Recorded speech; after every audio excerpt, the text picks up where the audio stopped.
इसके पहले हम लोगों ने सौरमंडल के बारे में पढ़ा। सौरमंडल में हम लोगों ने ग्रह को पढ़ा, उसके बाद ब्रह्मांड की उत्पत्ति पढ़ा, उसके बाद हम लोगों ने यह पढ़ा कि ब्रह्मांड कैसे बना, उसके बाद ब्रह्मांड में सौरमंडल में सूर्य को पढ़ा। उसके बाद हम लोगों ने यह पढ़ा कि पृथ्वी क्या है, उसके बाद ग्रह क्या हैं, ठीक, मंगल ग्रह क्या है, ठीक, उसके बाद शनि ग्रह, बृहस्पति ग्रह, जो 8 ग्रह हैं, हम 8 ग्रहों को एक एक करके पढ़ लिया।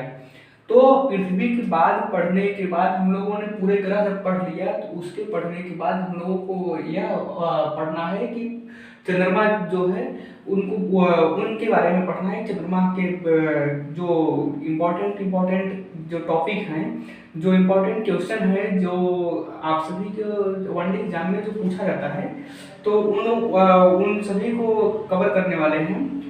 और आप लोगों से यह रिक्वेस्ट है कि कृपया वीडियो को स्किप ना करें, और यदि पसंद आए तो प्लीज़ लाइक जरूर करें और सब्सक्राइब करना ना भूलें, ठीक है।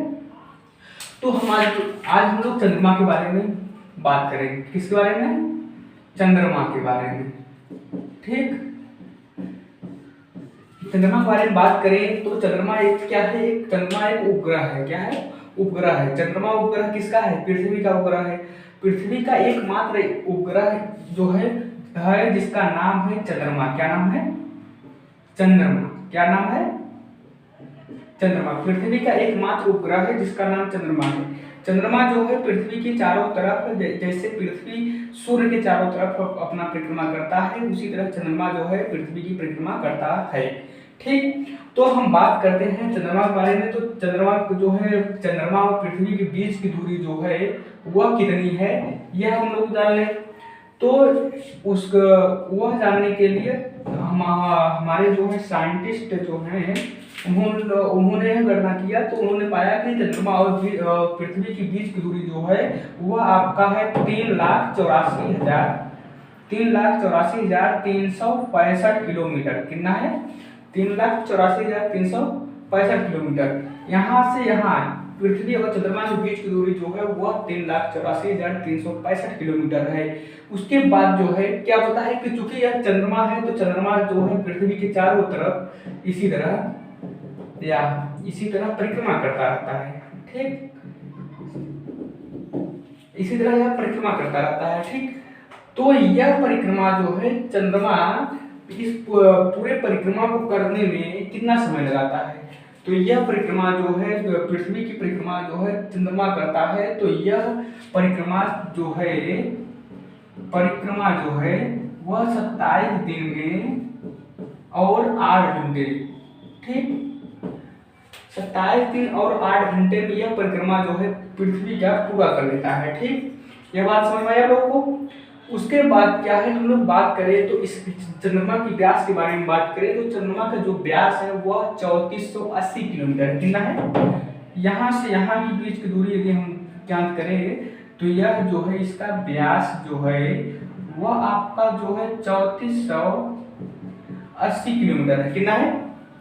3480 किलोमीटर। अब देखो, ध्यान दो, चंद्रमा जब इसकी पृथ्वी की परिक्रमा करता है, तो इसमें जो है कि एक जगह ऐसा आता है जहां पर चंद्रमा पृथ्वी के नजदीक हो जाता है। क्या होता है?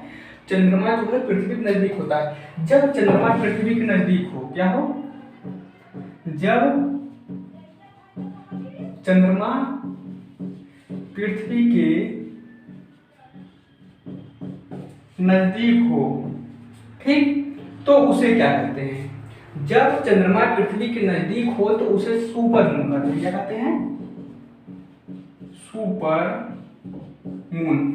जब चंद्रमा पृथ्वी के नजदीक हो तो उसे सुपर मून कहते हैं, ठीक। ये बात समझ में आई आप लोगों को? उसके बाद हम लोग बात करेंगे, क्योंकि जैसे पृथ्वी है, ऐसा जब हमारे साइंटिस्ट जो है, एक जिनका नाम है नील आर्मस्ट्रॉन्ग जो है, वो जब चंद्रमा पर गए थे सन 1969 में, तो उन्होंने वहाँ से जो मिट्टी लाई थी, तो उस मिट्टी का जांच किया गया।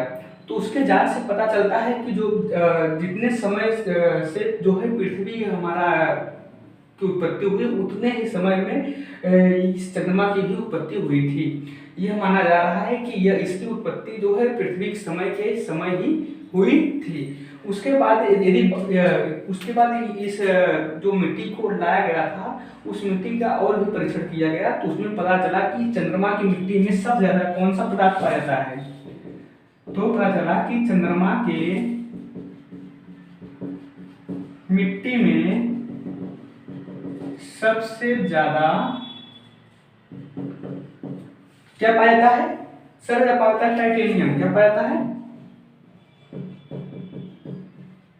टाइटेनियम। ठीक, सबसे ज्यादा टाइटेनियम की मात्रा चंद्रमा पर है। ठीक, ये बात समझ में आया आप लोगों को। उसके बाद हम बात करें तो यदि इसकी चंद्रमा की उत्पत्ति पृथ्वी की उत्पत्ति के समय हुई है, तो जिस तरह चंद्रमा की जो है चंद्रमा पृथ्वी पर वो पाए जाते हैं, पर्वत पाए जाते हैं, उसी तरह उस चंद्रमा पर भी पर्वत पाए जाएंगे।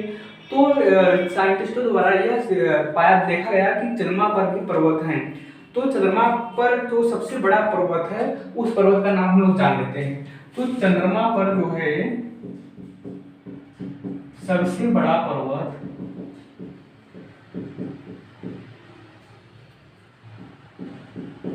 पर्वत है, उसका नाम है क्या, क्या नाम है, लिबर्टीज पर्वत। क्या नाम है, लिबर्टीज पर्वत। इस लिबर्टीज पर्वत का ऊंचाई जो है वह क्या है, 35,000 फीट है। कितना है, 35,000 फीट है, जो कि 35,000 फीट चंद्रमा पर उपस्थित सभी पर्वतों से बड़ा है। ठीक, तो कितना है इसकी ऊंचाई, 35,000 फीट। यह चंद्रमा पर जितने पर्वत हैं उन सभी पर्वतों से ऊंचा पर्वत है। ठीक, अब हम लोग बात करेंगे चंद्रमा जो है पृथ्वी के अध्ययन को क्या कहते हैं। क्योंकि जिस तरह हम लोग पृथ्वी का अध्ययन करते हैं, उसी तरह हर एक अध्ययन को अलग अलग ब्रांच में बांटा गया है। जब हम चंद्रमा की सतह या चंद्रमा का अध्ययन करते हैं, चंद्रमा के अध्ययन को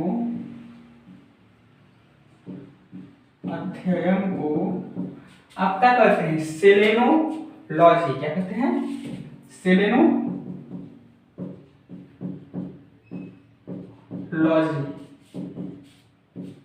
सेलेनोलॉजी, ये बात समझ में आप लोगों को। सेलेनोलॉजी, जब हम चंद्रमा का अध्ययन करना शुरू करेंगे तो उस अध्ययन को हम लोग कहते हैं सेलेनोलॉजी। यह जो है यह भूगोल का ही ब्रांच है जिसमें चंद्रमा का अध्ययन किया जाता है। ये बात समझ में आप लोगों को। उसके बाद देखो यहाँ पर जो है जिस तरह हमारे पृथ्वी पर धूल पाए जाते हैं, उसी तरह चंद्रमा पर भी धूल पाया जाता है। तो वहां के धूल को एक नाम दिया गया है जिसका नाम है, क्या कहते हैं वहां के धूल को, धूल। वहां के धूल के मैदान जो है वहां पर जो पाए जाते हैं, धूल के मैदान को क्या कहते हैं, शांति सागर। क्या कहते हैं, शांति सागर। जो वहां पर धूल के मैदान है उसे शांति सागर कहा जाता है। ये बात समझ में आया आप लोगों को। उसके बाद हम लोग बात करेंगे कि इसकी जो है चंद्रमा पर ब्लू मून हम लोग कब कहते हैं कि ब्लू मून क्या होता है। तो ब्लू मून की बात करें तो चूंकि चंद्रमा हम लोग जानते हैं कि एक महीने में 2 पूर्णिमा होती है। कितनी पूर्णिमा होती है, 2 पूर्णिमा। तो एक महीने में 2 पूर्णिमा होती है, तो लास्ट वाला पूर्णिमा जो होती है, उस पूर्णिमा में जो चंद्रमा जो दिखाई देता है, उस पूर्णिमा को में जो चंद्रमा दिखाई देता है, तो उस चंद्रमा को हम लोग कहते हैं क्या, ब्लू मून कहते हैं। क्या कहते हैं, ब्लू मून। माह के दूसरे पूर्णिमा, क्या, माह के दूसरे पूर्णिमा को चंद्रमा को ब्लू मून कहा जाता है। क्या कहता है,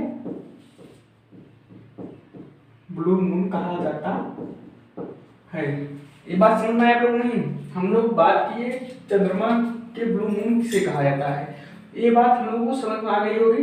उसके बाद हम लोग बात करेंगे कि इस तरह हम पृथ्वी पर जो है गुरुत्वीय त्वरण पाया जाता है, उसी तरह चंद्रमा पर भी गुरुत्वीय त्वरण पाया जाता है।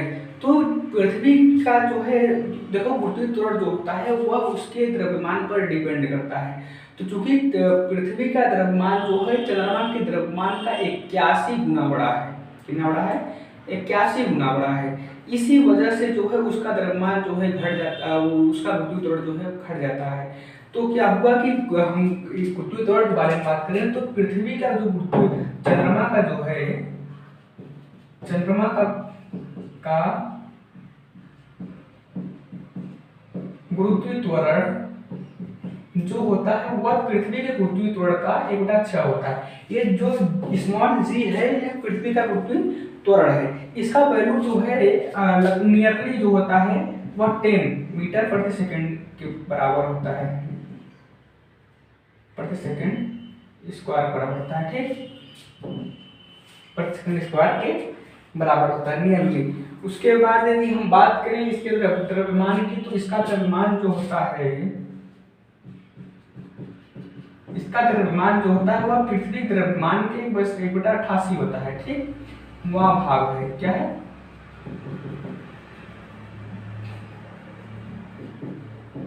किसके द्रव्यमान के? पृथ्वी के द्रव्यमान, पृथ्वी के द्रव्यमान के यह क्या है 1/81वां भाग है। यह बात आप लोग समझ आई। उसके बाद हम लोग बात करें, देखो क्या होता है चंद्रमा और सूर्य के गुरुत्वीय त्वरण का अनुपात जो होता है, जो गुरुत्वाकर्षण बल होता है वह किसको उत्पन्न करने के लिए, ज्वार भाटा उत्पन्न करने के लिए जो गुरुत्वाकर्षण बल का उपयोग किया जाता है उसका अनुपात के बारे में बात करें तो वह अनुपात क्या है किसका? सूर्य व चंद्रमा के गुरुत्वीय त्वरण से उत्पन्न जो गुरुत्वाकर्षण बल जो होता है उसका अनुपात जो है वह जो है 11:5 है। इसी अनुपात में जो अपनी ओर आकर्षण करता है और इससे क्या होता है समुद्र में ज्वार भाटा उत्पन्न होता है। किस अनुपात में? सूर्य और चंद्रमा के 11:5 मतलब कि 11:5। इस रेशियो में जो है कि गुरुत्वाकर्षण बल जो है काम करता है तो सूर्य पृथ्वी पर जो है क्या होता है ज्वार भाटा की उत्पत्ति होती है। ये बात आप लोग समझ आई।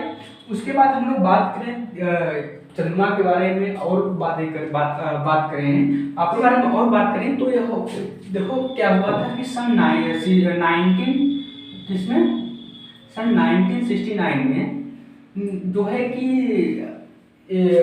एक चंद्रयात्री जो है जिनका नाम था क्या था नील आर्मस्ट्रॉन्ग। ठीक, उन्होंने जो है कि चंद्रमा पर अपना पहला कदम रखने वाले वही एक इंसान है जो पृथ्वी से गए थे और चंद्रमा पर अपना पहला पैर रखे थे।